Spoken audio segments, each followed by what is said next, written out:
नमस्कार, आप देख रहे हैं आज तक आपके साथ मैं हूं अंजना ओम कश्यप। वक्त हल्ला बोल का है। दूसरे दौर के मतदान के पहले प्रचार थम चुका है, अब वोटिंग की शुरुआत होने वाली है। आइए चर्चा की शुरुआत करते हैं। हमारे साथ आलोक शर्मा जी, प्रवक्ता कांग्रेस पार्टी के, जुड़ गए हैं। हमारे साथ श्रद्धा राजपूत जुड़ गई हैं, जो कि प्रवक्ता है भारतीय जनता पार्टी की। वारिस पठान साहब AIMIM का पक्ष रखने के लिए हमारे साथ यहाँ पर जुड़ गए हैं। सबसे पहले आपके साथ मैं श्रद्धा जी शुरुआत करना चाहती हूँ। पिछली बार इन 93 सीटों में आपका कांग्रेस पार्टी से फर्क सिर्फ 12 सीटों का था। इस बार प्रधानमंत्री खुद उतरकर पूरी ताकत झोंकते आए। यहां पर 21 सीटें अहमदाबाद की, रोड शो पर रोड शो यहां हो रहा है। क्या आपको लग रहा है कि ये दूसरा फेज कठिन हो सकता है? पहले दौर में आप डर गए हैं कि जो वोटिंग कम हुई है उसकी वजह से कहीं मामला खिसक ना रहा हो। अंजना जी, पहला दौर हो या दूसरा दौर हो, हम किसी भी दौर से डरते नहीं हैं, क्योंकि भारतीय जनता पार्टी इसलिए नहीं डरती कि सिर्फ वो चुनाव में काम नहीं करती। 365 डे 24 आवर्स बूथ या शक्ति केंद्र पे हमारा संगठन और सरकार सभी लोग काम करते रहते हैं। और जो प्रचार की बात होती है, तो मुझे तो गर्व है, हर राजनीतिक पार्टी को प्रचार करना ही चाहिए। अगर हमारा विपक्ष प्रचार न करे, अगर हमारे विपक्ष के नेता रैली या जनसभा न करे, वो विपक्ष का प्रश्न है, विपक्ष उसका जवाब देगी। लेकिन हमें गर्व है कि हमारे प्रधानमंत्री जी, जो हमारे भारतीय जनता पार्टी के नेता भी हैं और गुजरात के तो वो अपने बेटे भी हैं। तो जिस हिसाब से रोड शो हुआ है, आपने अहमदाबाद का रोड शो देखा होगा कि लोगों ने कितना सारा प्यार प्रधानमंत्री को दिया है।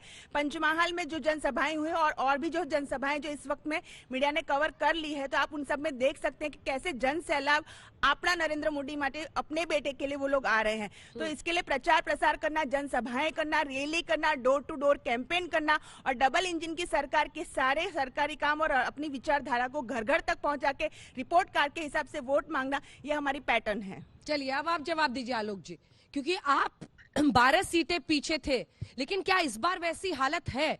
क्योंकि बीजेपी दावा कर रही है कि वो एक तरफा इस बार रिजल्ट्स आने वाले हैं। क्या जितनी ताकत पिछले नतीजों के बाद 20 का सिर्फ फासला था सर आपका बीजेपी से पिछली बार 2017 के चुनाव में, उतनी ताकत आप झोंक पा रहे हैं? और उनके पास है मोदी, वो इस्तेमाल करते हैं, वो रोड शो करा रहे हैं क्योंकि उन्हें पता है कि यहाँ पर वो कनेक्ट कर रहे हैं। आपके नेता कहाँ है? देखिए, मुझे लगता है अंजना जी, पिछली बार के चुनाव में और इस बार के में देखें तो वोट परसेंटेज में लगभग 6 वोट परसेंट का डिफरेंस था। फर्स्ट फेज का चुनाव आज से 3 दिन पहले हुआ। कांग्रेस पार्टी ने कंप्लीट एनालिसिस किया।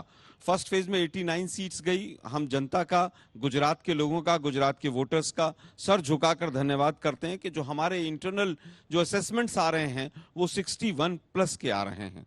यहां तक कि CR पाटिल साहब का जो गढ़ था, उनकी जो लोकसभा थी सूरत, वहां पर भी हमने पूरी तरह से डेंट लगाकर 2 से 3 सीटें हम वहां पर भी निकाल रहे हैं। मोदी साहब रैली कर रहे हैं, मोदी साहब रोड शो कर रहे हैं, लेकिन रैलियों में लोग नहीं आ रहे हैं। इसलिए रैलियों का रास्ता छोड़कर जिस तरह से रोड शो पर चले गए हैं मोदी साहब, सरकारी पैसा, तमाम पैसा लगाकर, तामझाम लगाकर, आज रोड शो में भी मोदी साहब को वो किसी तरह का कनेक्ट लोगों में नहीं मिल पा रहा है। मोदी जी का रोड शो फ्लॉप हो गया, मतलब आपके मुताबिक? मैं ये नहीं कहूंगा फ्लॉप हो गया है, लेकिन अगर आधा घंटा रोड को आप ब्लॉक करेंगे तो स्वाभाविक है वहां पर शहरों में लोग वहां पर खड़े मिलेंगे। अब बात आती है फर्स्ट फेज का जो चुनाव हुआ, उसमें क्या रिजल्ट रहा। फर्स्ट फेज के मैं 3 एनालिसिस बताता हूँ। रूरल एरियाज और ट्राइबल एरियाज हम क्लीन स्वीप कर रहे हैं पूरी तरह से। शहरों में खासतौर पर सूरत और राजकोट, जहां पर हम पिछली बार कमजोर थे, वहां इस बार कम से कम दोनों शहरों को मिलाकर 5 सीटें हमारी बढ़ ठीक है। रही हैं। 89 सीटों पर वोटिंग हो चुकी है। पहले दौर में कितनी सीटें आ रही हैं बताइए? आप तो लिख के देने के लिए मशहूर है, लिख के दीजिए। 61 plus 61 out of 89। Out of 89 हमारा ये इंटरनल सर्वे है पूरी तरह से। आप देखिए, इस बार हमेशा बीजेपी कहती थी पहले मतदान फिर जलपान। इस बार पहले के 2-3 घंटे जो थे फर्स्ट फेज के 1 तारीख को जो गया है, उसमें पहले 3 घंटे में सबसे कम पोलिंग हुई है। कहते हैं RSS पहले पोलिंग निकालती है, पहले 2-3 घंटों में बीजेपी का वोटर सबसे पहले निकलता है। इस बार पहले के 3 घंटे में सबसे कम पोलिंग हुई है। दूसरी चीज मैं कहना चाहूंगा कि जितने बागी कांग्रेस से गए थे पहले फेज में, सबके सब हार रहे हैं। जनता ने उनको नकारा है, ये हमारी इंटरनल असेसमेंट है। और एक अंतिम बात कहना चाहूंगा सेंटेंस के, बीजेपी से जितने लोगों के टिकट कटे थे उन्होंने खुलकर हमारी मदद की है। चलिए ठीक है।